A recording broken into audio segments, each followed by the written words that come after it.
Welcome everyone to today's webinar, which is how to build flexibility into call center schedules. I'm Jonty Pearce, and delighted to introduce to you our panel for today's webinar, all of whom have spoken on our webinars before, which is great. We've got Dave Vernon from the forum, which used to be called the Professional Planning Forum. And Dave, that's a group that has really specialised over the years in resource planning. Yeah, absolutely. We're a community there for anybody who's in the planning sort of sphere, be it call centre, field, branch, back office, digital, where to kind of share best practice and also offer development advice in that sort of sphere. Wonderful. And also delighted to welcome to you Vosy Gordon from ModusRP. Vos has been working in resource planning for many years and has set up Modus. How would you describe it, as a consultancy? It's a consultancy slash managed service for small to medium-sized contact centres. So taking all of the experience that I've gathered over the decades, I'm trying to help those smaller contact centres to get the same level of service from a planning team that they would get in a larger contact centre. Excellent. And also delighted to welcome another experienced campaigner, which is Paul Chance from NICE. Paul, it's great to have you back. Thank you. It's great to be with you guys. I love visiting with you guys and gaining insight into the European market, and especially UK and I. And you'll be sharing some of the ways that software can help with the scheduling process. I am. Also, I'm going to be sharing some results from a survey that just completed a few weeks ago. About 3 or 4 weeks ago, we completed a survey, and I've got some really interesting stats for you on what's going on in the UK market as well as in the US, but it's both markets. Fabulous. So if a bit of housekeeping, if you want to watch a replay of today's webinar, just go to callcenterhelper.com/recorded webinars. Should be available in about 2 hours time. We'll have that online. If you're not already in the chat room, and in fact most of our audience not in the chat room at this point, so here's the address. It's callcenterhelper.com/chat. It's very useful to be in the chat room, that you can download the slides.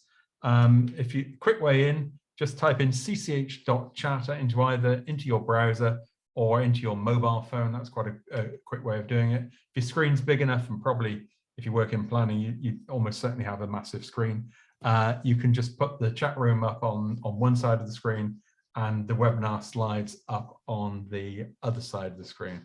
Once you're logged in, here's the link to download the webinar slides. You can download the slides if you want. We've also put in the LinkedIn addresses for Dave, Vosy and Paul. So if you want to connect to them direct on LinkedIn, make a connection request, you can do that through that link as well. We're going to be doing a little quiz a bit later on. Here's the buttons, A, B, C or D. It's multi-choice. You just got to click on the buttons when we get to that. You can ask a question of any of our panelists. Just use hashtag question if you have a question, or if you've got a tip. There's a tip, and we've got for the best tip on scheduling today. We've got either a bottle of champagne or a box of chocolates, or if you prefer, we can do an Amazon gift card, or becoming very popular now, or we can just do a charity donation for the best tip. So added advantage for being in there. So again, the address is for the chat room, callcenterhelper.com/chat. And people are logging in thick and fast now, which is good to see. Okay, so I want to start off with just doing a little bit of research, and I'd like to ask, how far in advance do you lock down your schedules? Is it up to 3 days in advance? Is it up to 1 week in advance? Is it 2 weeks in advance? Is it 3 to 4 weeks? Is it 5 to 12 weeks? Or is it 13+ weeks in advance? Vosy, have you got a one you think is going to come up top? I think between 3 and 4 weeks and 5 and 12 in the UK. Well, which isn't very flexible, right? Well, let's have a look at what people have voted in. We've got a couple of last people clicking on that. So I'll just share the results here. And Vosy, you're absolutely spot on. 3 to 4 weeks is the most popular one, with over 40% of the audience having that. Quite closely is about 2 weeks, and followed by 5 to 12 weeks. Only very small part of the audience are doing it 13 weeks out, and 7% of the audience are doing it within 3 days, which I think would be a bit of an operational challenge. So probably a good time now to actually get Dave's thoughts, because I think that tie in very nicely, Dave, to some of the things you're going to be talking about. Yeah, I think as Vosy said, that's where we are. That's where the contracts are. That's where kind of our policies sit. It does bring us challenges, but obviously there is things that we can do to work around that. I think obviously again on that, it's that point that having the short notice is great for maybe the customer and the corporation, but it's not great for our colleague when they've got to plan their life around it. So it is all around the balance. It's all around give and take on these sort of things, and trying to find a balance across those kind of different kind of factors that affect how we plan. Would you want to put your slides up on the screen? Sure, I will do. Let me make sure I get this going.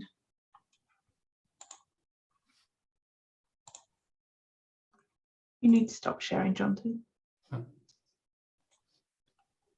There we go.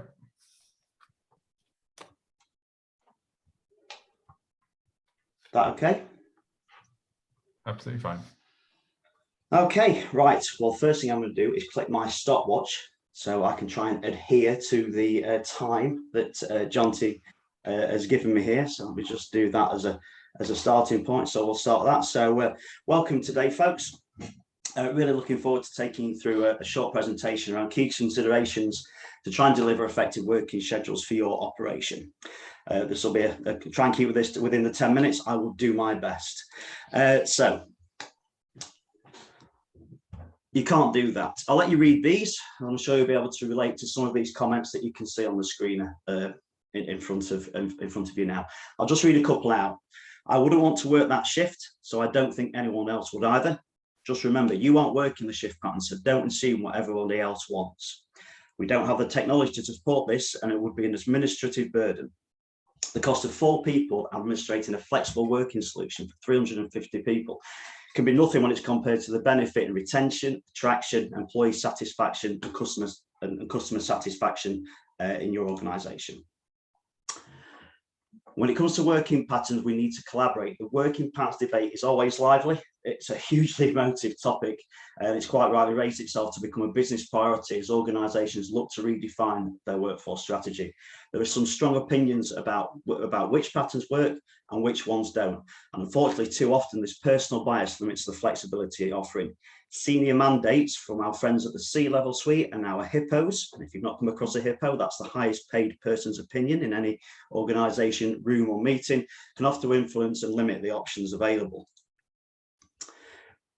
And also, we need to start looking at the intangibles. Pay and bonuses can be matched by competitors and sometimes only offer short-term advantages.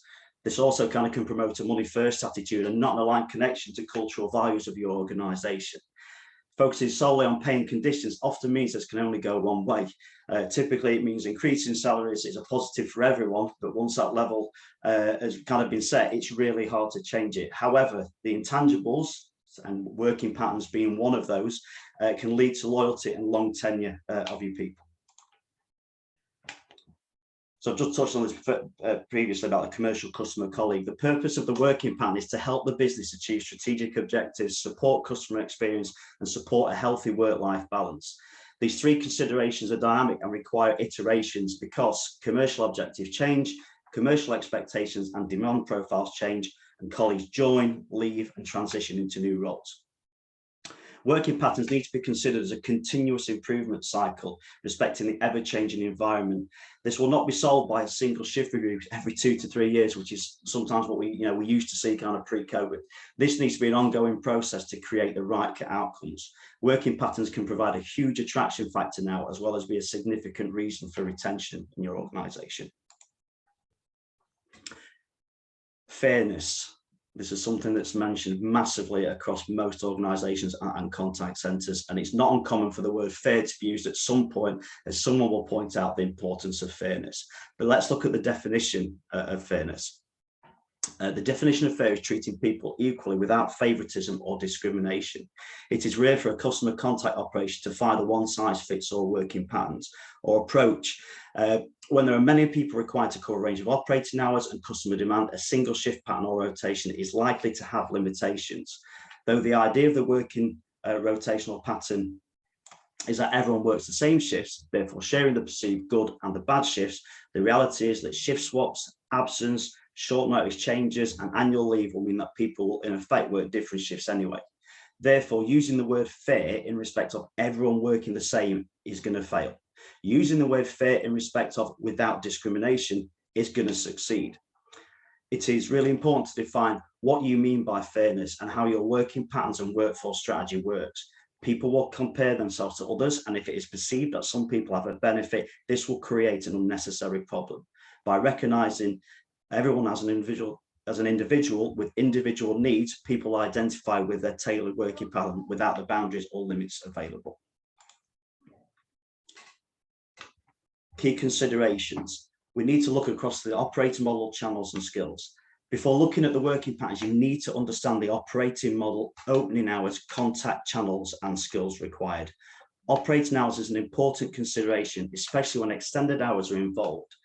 This may require a minimum number of people on site if office-based, obviously different if we're working from home, but it is likely these intervals become overstaffed as you cover hours and not demand. This needs to be budgeted for and can often get lost in our monthly averages. Operating hours should not be set based on the ease of saying them. For example, over 24/7, 365, yes, some important customer contact industries need to be always open, but far from all. Likewise, 7 until 7 or 8 till 8, 7 days a week may be easy from a marketing perspective. However, there is a cost of being open, especially when some hours are significantly quieter than others. The other important consideration is the length of the day compared to full-time hours. A full-time equivalent on an 8-hour day may become less effective if each day you're open for 10 hours. A minimum of 2 people are required each day, and it gives you a huge overlap in the middle of the day. This is where obviously we can look at part-timers, and small pockets of time can be very useful. Your operating hours should be based on a number of variables like customer demand, competitors, marketplace, cost and reality. We also want to kind of give choice, certainty, control, and there's some really good research by a guy called David Ormond at the Institute of Work Psychology at Sheffield University and lastly Manchester Business School in the UK, where he identified factors that can drive employee well-being and reduce workforce stress. He found that choice, certainty and control are vital. So when we look at choice, how do employees choose their working patterns? Typically, shift patterns are either selected by an employee, and sometimes this is can be by that formal kind of flexible working request, or they're just handed out with employees being told what they are working. There may be pre-agreed parameters, limits, however, the choice is held by us as an organisation. If we look at certainty, how much confidence do people have around their time in and out of the office? Late notice of working patterns, late notice changes, along with uncertainty around time off and annual leave can lead to anxiety and unnecessary stress. What makes this difficult is that late is something personal. Different people will have different expectations of certainty or require more certainty at different times. And on here we've put control, but it's really, in a word, it's around autonomy. Autonomy is an indispensable component of motivation and a key driver of performance and well-being. If someone feels in control, they will perform better, and that autonomy around how they control their day. This is a big one. Remember the word autonomy. Consider this: the pandemic has given the ability for agents and people to decide where they work, when they work, and now sometimes on what they work. Can we deliver against these newfound expectations? Think very carefully before mandating items such as 2 or 3 days per week in the office, unless you can back this up with the rationale of this requirement. We saw a lot of examples of this when we were in the sort of autumn time, where people were looking to kind of go back to the office. People were mandating these things, and it really started driving attrition and make it really hard to keep people. And we saw a lot of operating models across some really big companies sort of unwind in sort of a 4 to 6 week period. So please be very careful with this one.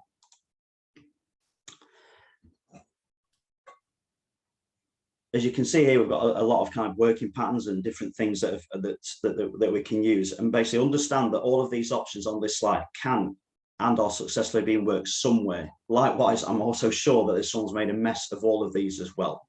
And that's why I want to come back to the quote I mentioned at the beginning of the presentation, which was, I wouldn't want to work that shift pattern, so I don't think anyone else would either. Just always remember, you aren't working these shift patterns, so please don't assume what everyone else wants is the same as what your internal compass is. And also, don't just make these things that you can see on here on screen, like annualized hours, time banking, overtime. Make these part of your strategic plan and offering. If we look at overtime, contractual overtime, these are requests for additional time to be worked in small pockets of time, e.g. 30 minutes at end of shift or on previous days off. This could be formalized into a contract in many environments.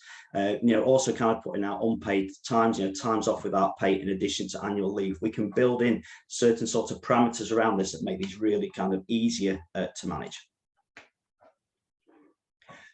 And just remember, you're not going to be able to do this on your own. You'll need to challenge the opinions and bias of your senior team. They need to understand what is possible and continually learn new ways. Likewise, the operation will be full of ideas and strong views around what works for them. They will need to learn to consider the customer and company priorities.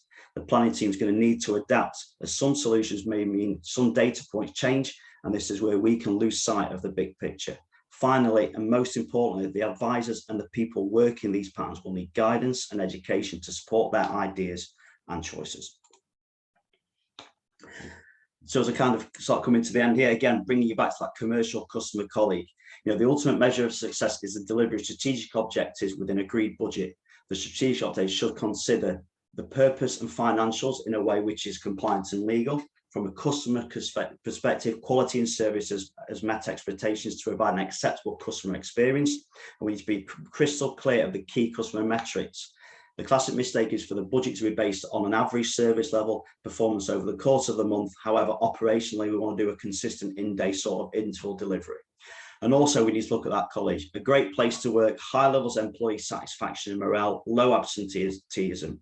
These can be hard to define and measure, especially as they often rely on qualitative measures as well as quantitative. So make sure we look at these when we're looking for our success factors. So to finish off and in summary, ultimately, this is a complex issue. Unfortunately for us, it's also an interesting issue, which will never run out of new challenges. Each year, the commercial objective will change, customers will behave differently, and employees will change. Everyone is different. This is so obvious, yet too often we attempt to place people into predefined groups, a best fit. Yes, there will be commonality. However, ultimately, everyone has their own life, which needs to be considered. Be open to learn about the lives of the employees, what is most important for them, and you can develop more solutions to help them.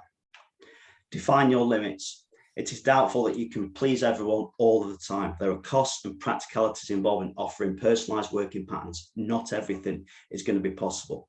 Understand the value of each offering so a business decision can be made. You'll need to say no at some point, which is fine. Collaborate to shape the strategy. Working patterns are designing the workforce strategy. It's complex and will take more than one brain. Don't attempt to do this on your own, and ensure that you involve a variety of people to prevent groupthink. Make it easy for people to be involved and air their views and express their ideas.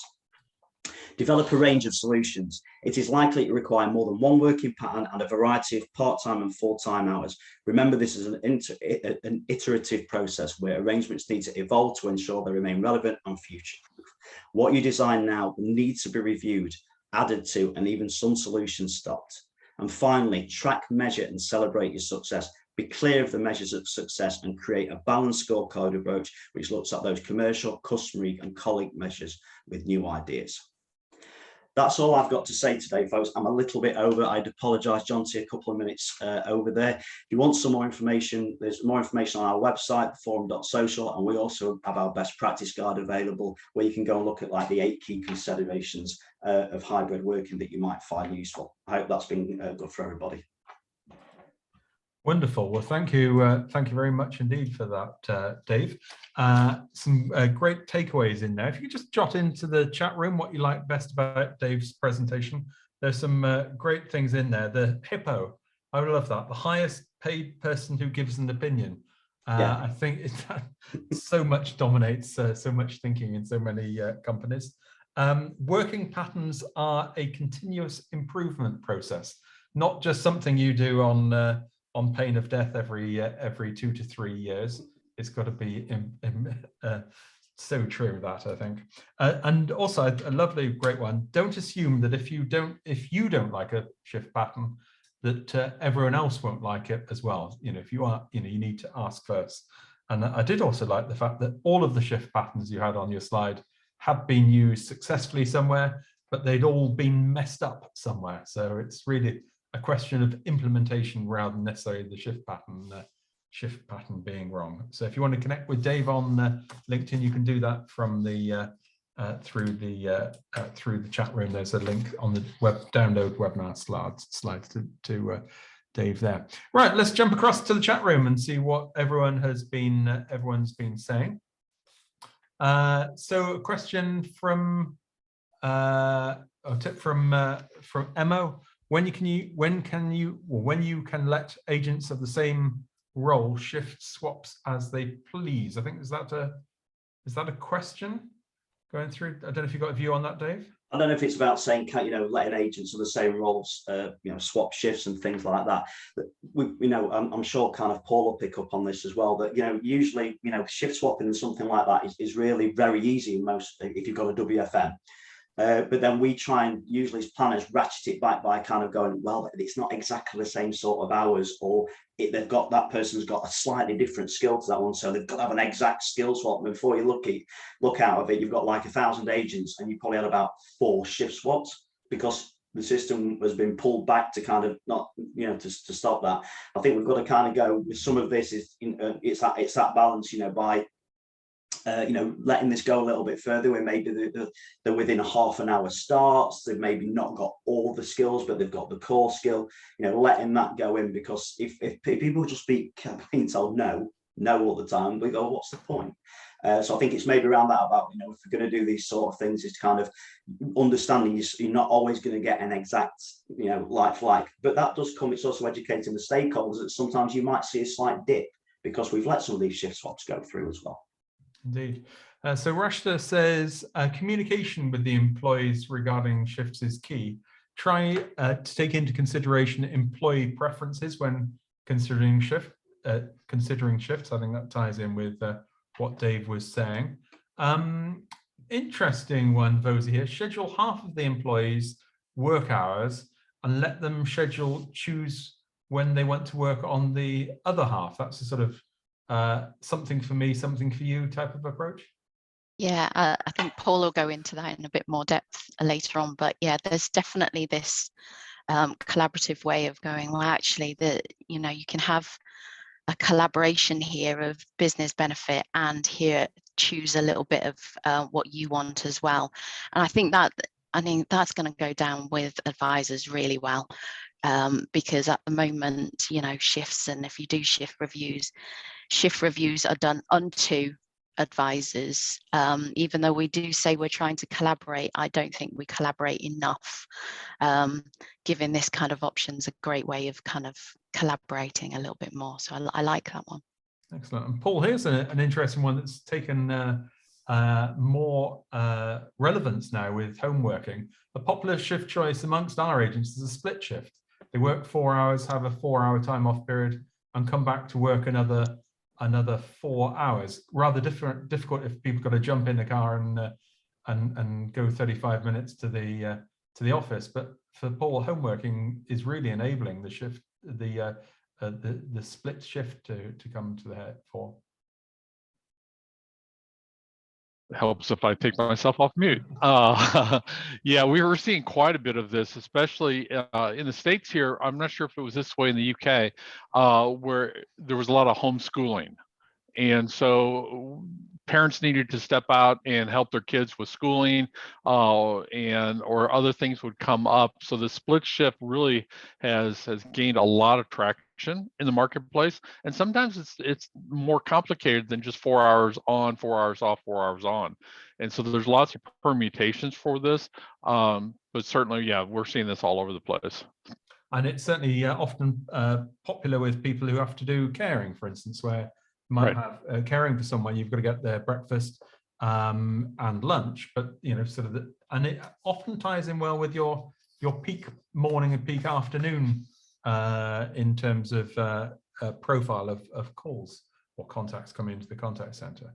Right. Well, we're probably best time now to bring up Vosy, and where Vosy is going to share her thoughts on how to build flexibility into the contact center schedule. So Vosy, if you'd like to share your slides. Vosy is on mute as well. So we can see your slides there. Let me take you off mute. That would help. There we are. That's fine. Wonderful. Just let me know. Is it on? It is indeed. Right, I'm going to do the same and put my 10 minutes on so I don't go over. I don't want to cut into Paul's time. Okay, flexibility in contact center schedules. So I'd like to start with, what does flexibility actually mean? If you could do that in the contact center, please don't do it because I think you get into trouble.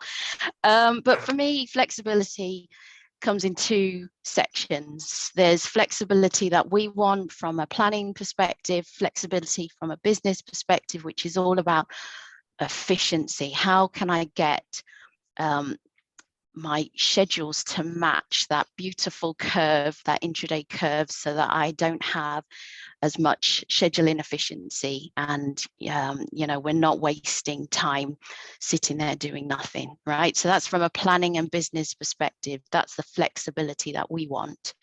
And if planners had their way, right, we would have all sorts of funky shifts out there that just 2 hours here, 1 hour here. They would be crazy, because we'd let the workforce management system do whatever it likes to give us that optimum view. But that's not the world that we live in, because flexibility has two elements. So from a planning and perspective, we're like, right, supply and demand, get it right, get it absolutely spot on. But there are people involved. It's not just numbers, and we're trying to get that balance between work and life for our advisors. And why do we want to do that? And the reason why we want to do that in the contact center is because actually the people who are on the phones or chatting to our customers are really important to us, because of that big A word you talked about, Jonty, before, attrition.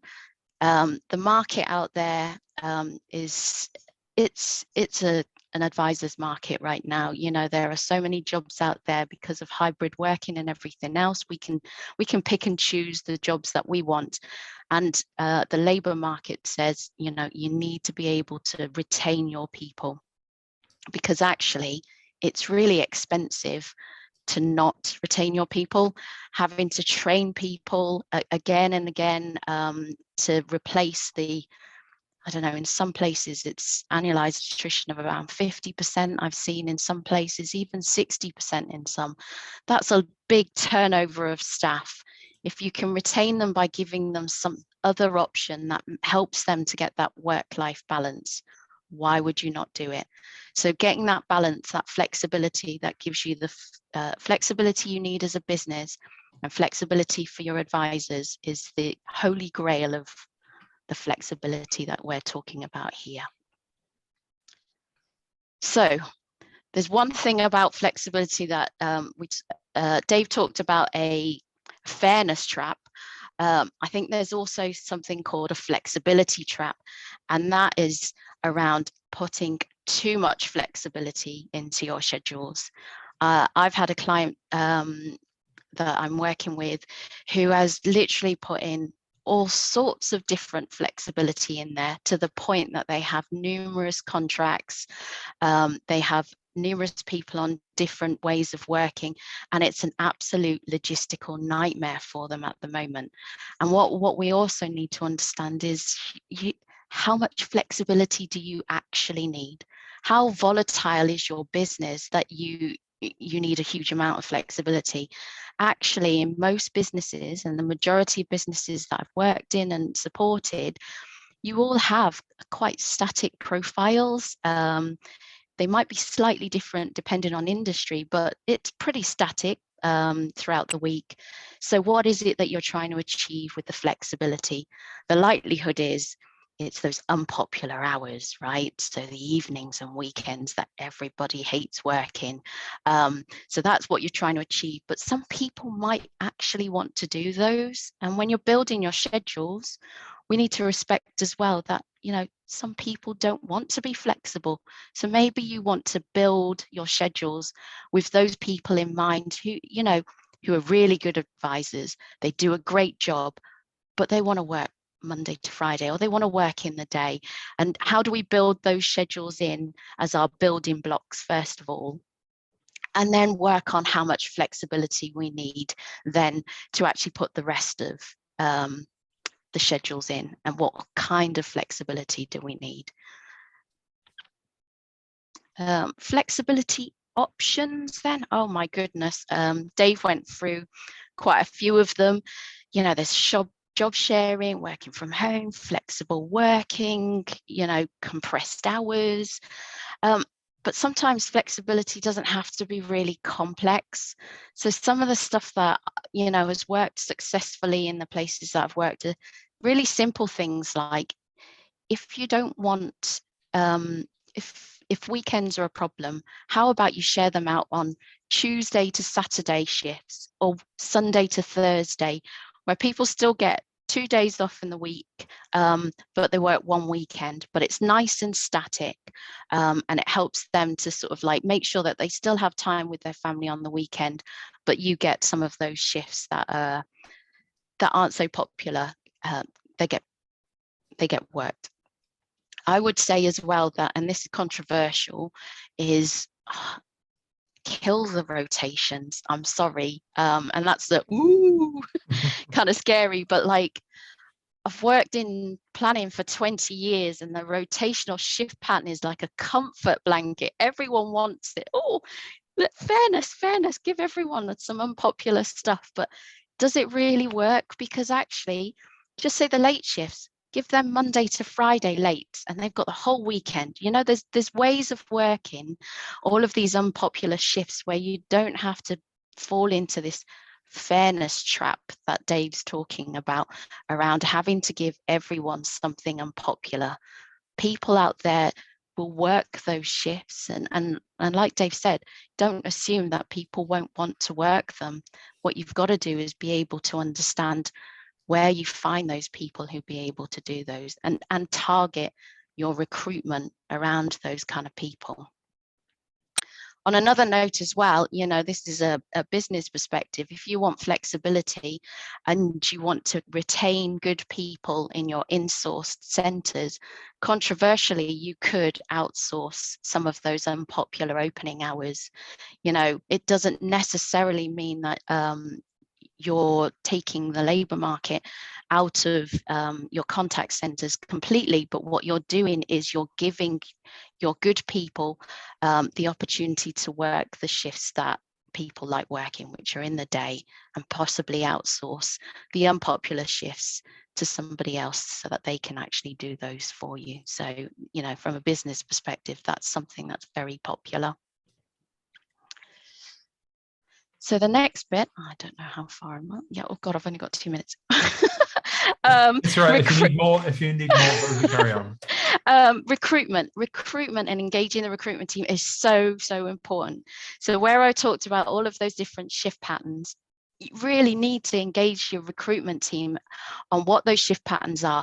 Work with them on how you advertise them. So if there are late shifts, and they're student friendly. I think, Jonty, we were talking about this in rehearsals around, you know, a 5 to 10 shift. If you're in the city centre, give that to students, go to the student union, plug it, because they can get into their glad rags, be ready to go out straight after work. What a fantastic way of advertising it. But you have to get recruitment involved first and foremost to make this an attractive proposition that you go out with, where you target these certain people, where you know that demographic will really, really want to do those kind of shift patterns.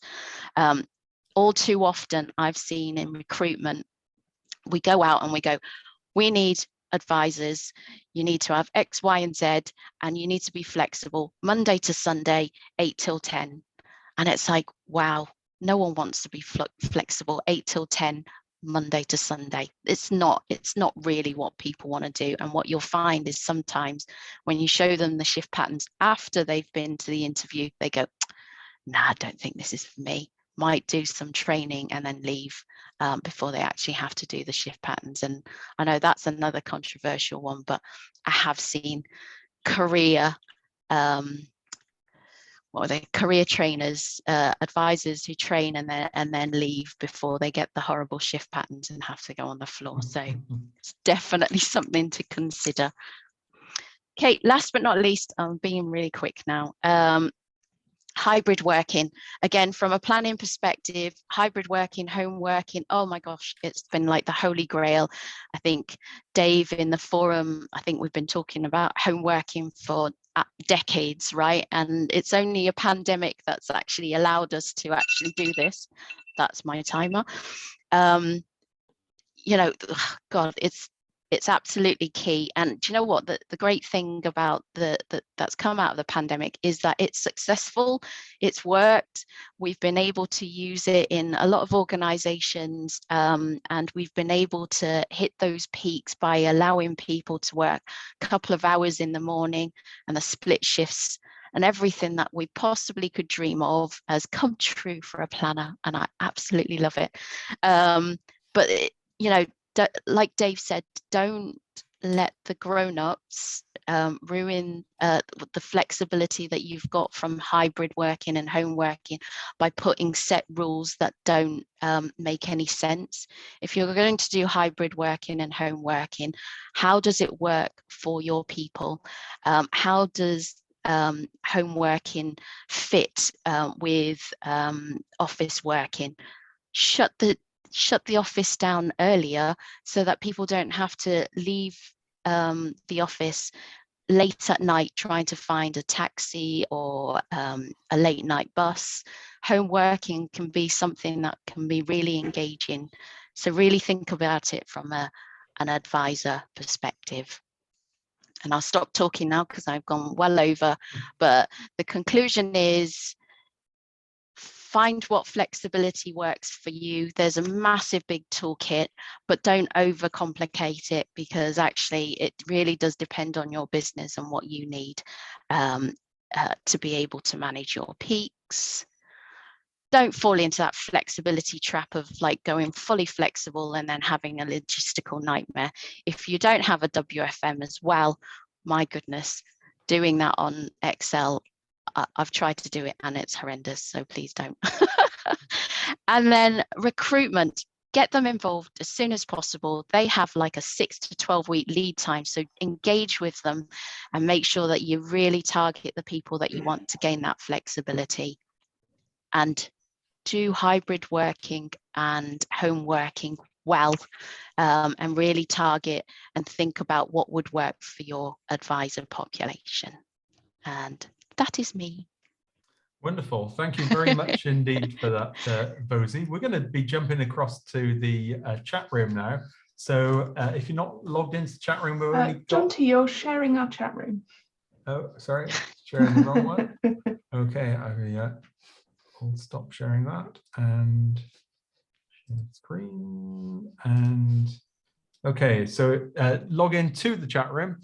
callcenterhelper.com/chat is where we are. We've only got about half of the audience logged into the chat room currently, so we're going to be doing a quiz. So you need to be logged into the chat room. and the voting buttons are in the bottom of the chat room. So if you'd like to jump into there now, and while you're doing that, if you just log into the chat room and say, what did you like best about Vosy's presentation? There's some really nice touches in there, Vosy, I absolutely loved.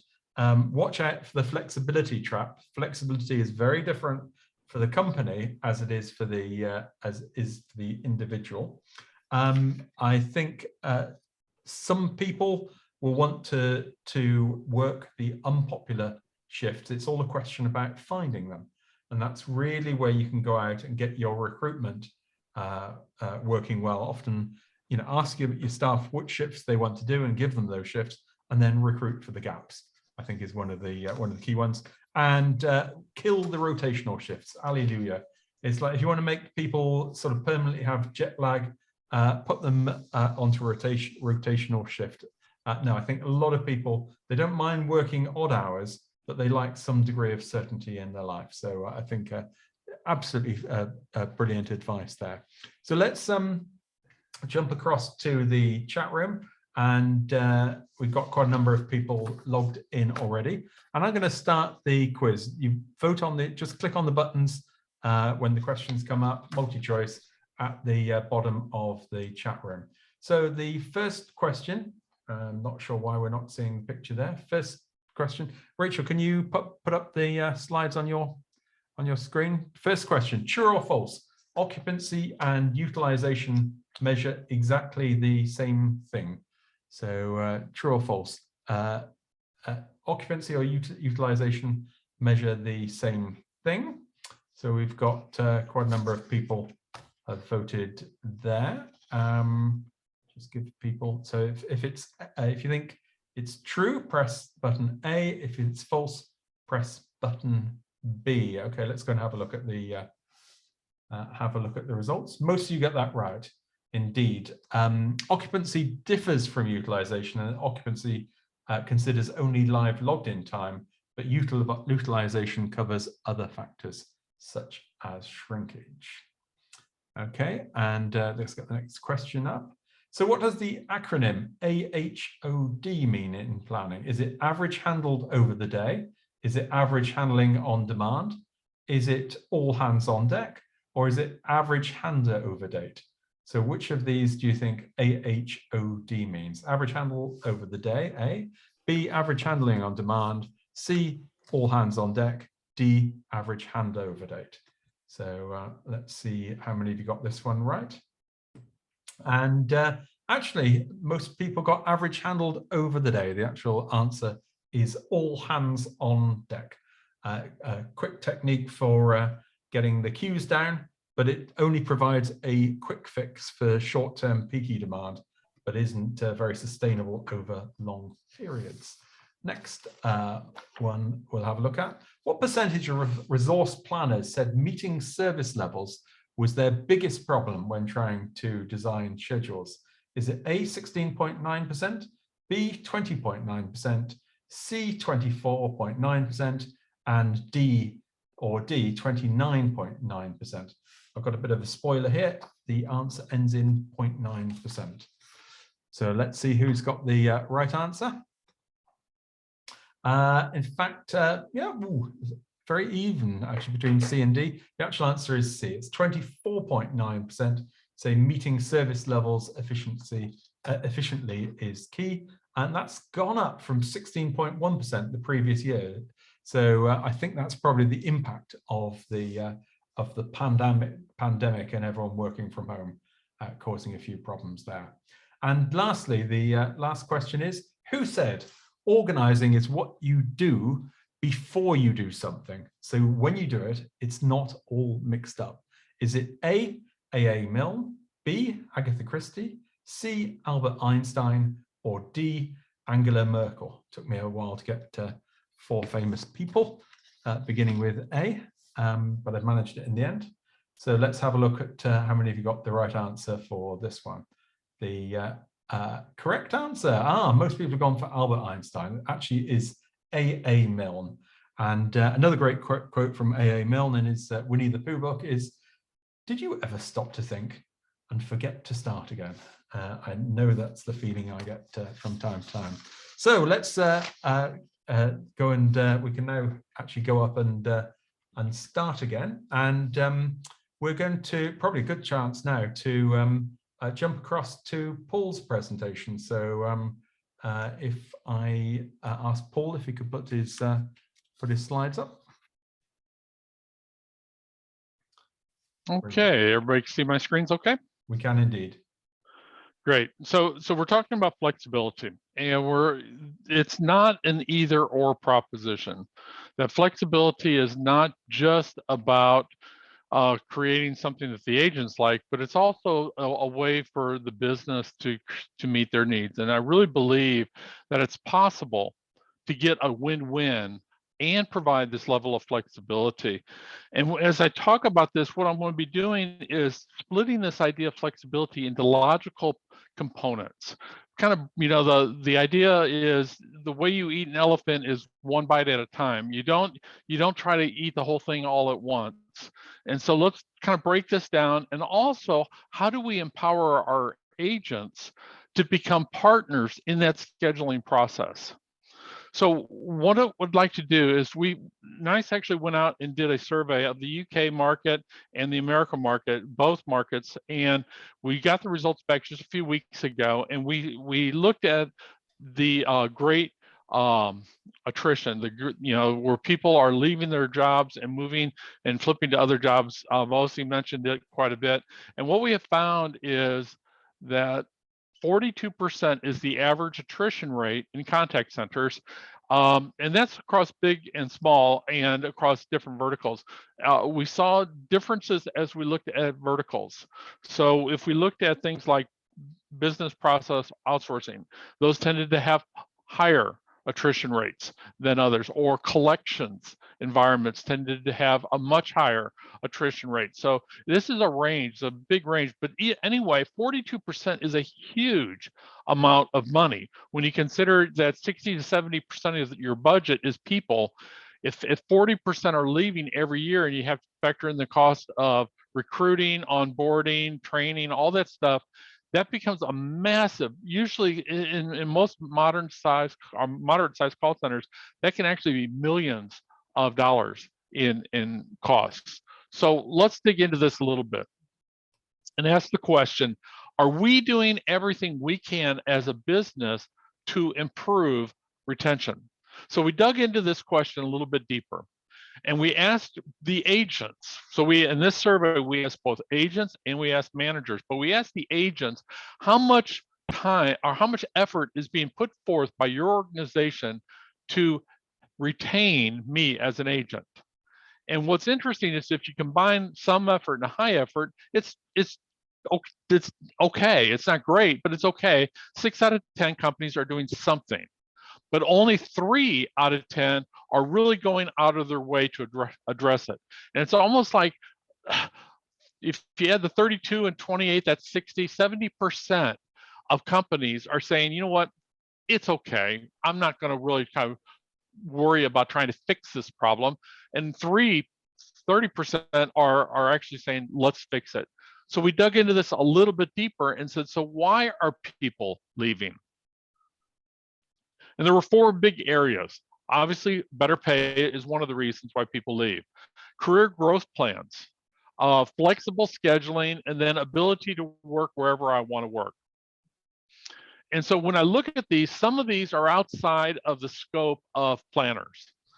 But if you look at the flexible scheduling one, some impact and high impact represent 90% of the people that are making a decision to stay in position are being impacted by flexible scheduling. This means that we need to look at this. We need to take a step back and say, is there a way that we can help our agents feel like, and in actuality, have more control over their own schedules? So let's break this down into 3 different areas. One is what can be done before the schedule is created? What impact can the agents have? What impact can the agents have during the schedule process, which according to the survey we just did is 4 to 5 weeks out? what it can be done for the agents to be empowered there.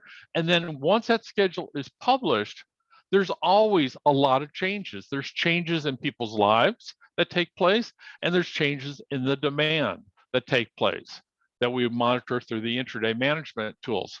So what can be done to provide the greatest amount of flexibility and agility for our agents? So let's dig into this a little bit. So before the schedule is actually created, there's two different components. One is, how do you constrain the schedule to guarantee that agents only work when they're available? So we have a concept called availability points. And what this does is the business sets some broad rules, and then you give it to the agents to paint in their availability based on the rules that you set. Your rules might be something like, you need to total up to a certain, 200 points. You must work one weekend night a week, or whatever the rules happen to be, but you can set up the flexible rules. And then you assign point values to every interval. The agents then make that decision on how they're going to get to that total. And so this combines the business needs and the agent needs, and this acts as constraint to the schedule, meaning the agents will never be scheduled when they're not available. So if you have agents that are students and they're taking night classes on Tuesday nights and Thursday nights, and they never need to be scheduled on those nights, then they can paint their schedule or their availability so they'll never be scheduled. That's one part of it. The second part then is the concept of preferencing. Most WFM vendors have a lot of preferencing options, and we certainly do as well.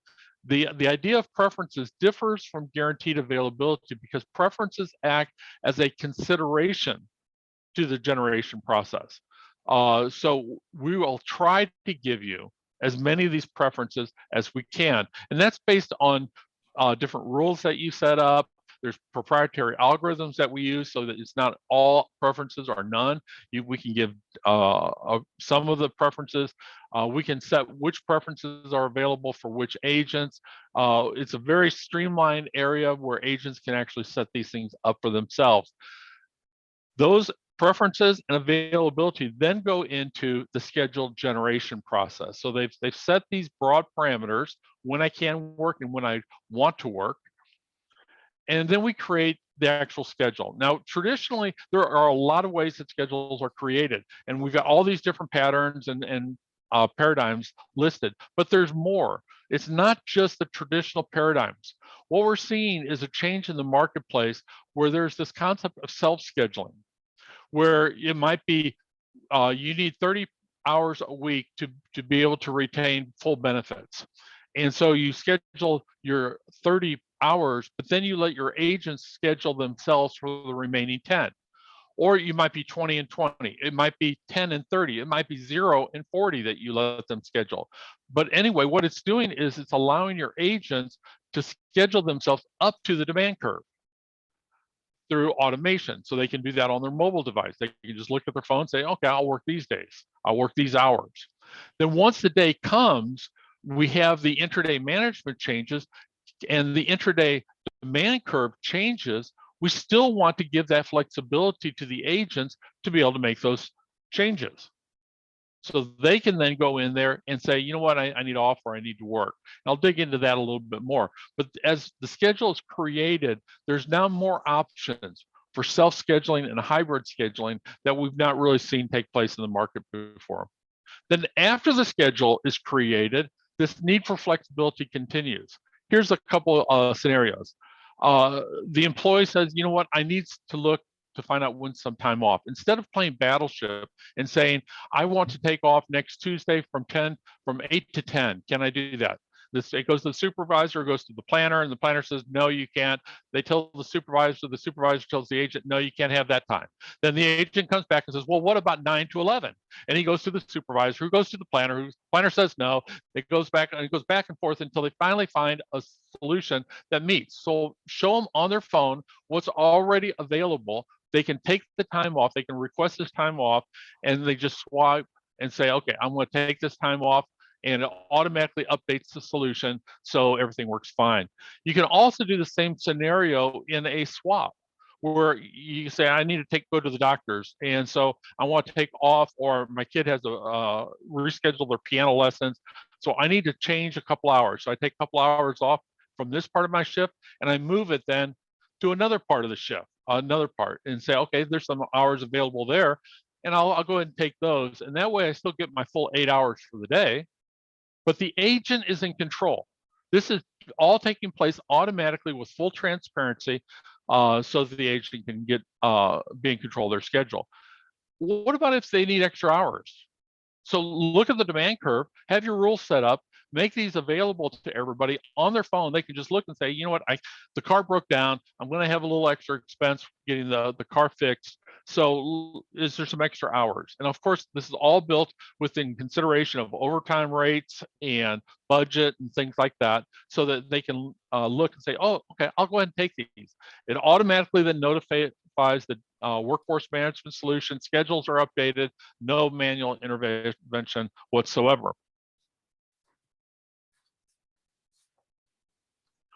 So all this is combined in this suite. We view it as a complete suite where we're really geared for accuracy for the business, but allowing this flexibility and agility for the agents around things like digital. And digital, we haven't even really talked about this, but digital creates havoc because it doesn't work like phone calls. You have really long handle times. You have asynchronous and synchronous. You have multiple concurrent interactions taking place. All those complicate your handle time and your interaction forecast dramatically. So we have a very unique digital solution that handles and provides attributes for each of those type of digital to get the forecast right, so that we can create the flexible schedules on the backside. So it's a combination of all that. So it's all the way from the long-term planning, all the way through all the automation processes, a complete suite. And with that, I am done.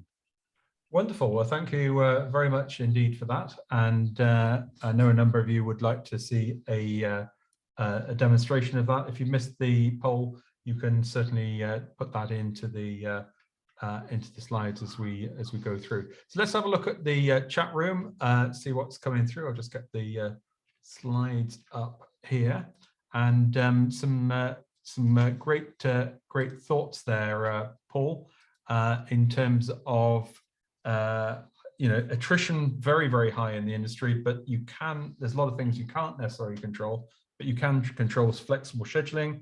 Allocate different points to different time slots. I like that, where you get more points for a Saturday or a Sunday, and then you can build up the points up to a level. And I thought it was so pertinent. Avoid playing battleships with your schedules. Sort of, can I have this time off? No, try again. What about this time? No, try again. Put the agent in control. I think that's one of the things that the technology can really enable now, is to put the agent in control. Well, let's have a look in the chat room and what everyone's been talking about. Napoleon said, to make sure the agents, that's about in control. To make sure the agents feel in control and give them attention, I give a presentation to each new group of agents about what is WFM and the WFM software.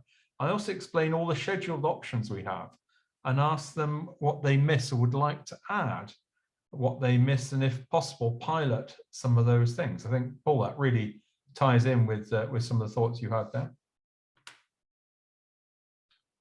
Indeed. Odette says, banking and commutation of leaves cash has helped in management of unplanned leaves. However, not all would be keen about this. As such, we really need to know the drivers of satisfaction of the employees and agents. Vosy, I don't know if you've got any experience of banking or commutation of leave. Yeah, we've done banked leave in a number of organisations. It can become a bit of a, again, logistical nightmare doing the banking of leave, and then possibly cashing it later. So like the annualized hours piece, where you keep them all on the same level, but they give us more or less hours. You've got to have a really tight process to be able to do that effectively. it's definitely something, if you've got a seasonalized business, that works really well. But where I've worked before, it's usually HR that becomes a problem with pay. And then if people leave when they actually owe you money, can be very difficult to claw back. Dave, Brent has suggested gamification for set schedules. Try to figure out top metrics and the best performers to get to select their schedules for the next 2 quarters, whatever works best for your center. The partners love the challenge to outperform their peers. Interesting one, gamification. I've not really come across that in schedules before. Yeah, it is becoming more prevalent, and that sort of thing. Obviously, it depends what the laws are in your country. You can probably do that in Europe. You can do it in America. We could link it to different metrics as well, but kind of giving that, bringing together that balanced scorecard view and that gamification is something that is being said. That's probably, I'm sure, Paul, you've probably got something built into your suite that kind of gives that sort of gamification around certain metrics that can be then linked back into the WFM, I would imagine. I'm sorry, say it again, please. Yeah, I was saying, we was talking about gamification and saying that a lot of the WEM products have that gamification kind of built in, don't we, that allows you to kind of set some metrics that can be then brought back as a as a look at kind of how we kind of give schedules or access to schedules and things like that. Yeah, absolutely. You can actually take that then and take the results of the gamification and then bring that back into WFM as rankings to provide higher prioritization for asks. So Emma says have core hours that need to be worked and flexibility choice around the rest. So you have to cover what's really needed. I guess that ties in with what Vosy was saying.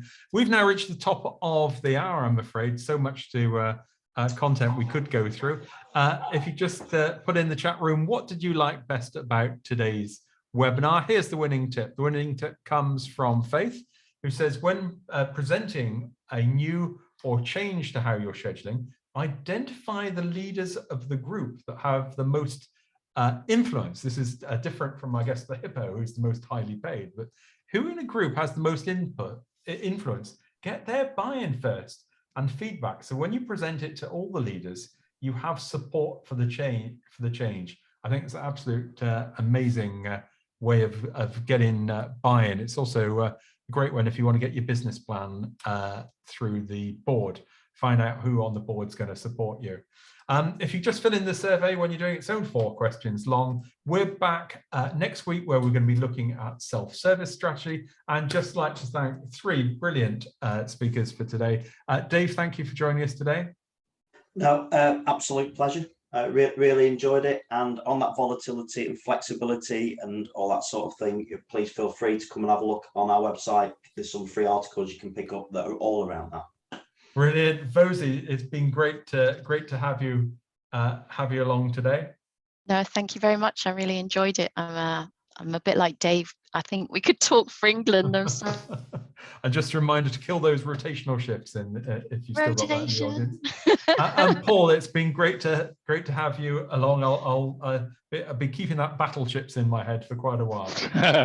Thanks. I love it. I love joining you guys, and I can't wait till I can get back over to the UK and see you guys face to face. Okay, brilliant. Well, we're out of time now. Hope to see you again, same time next week. Thanks a lot, everyone. Thanks. Bye-bye. Bye-bye. Bye-bye.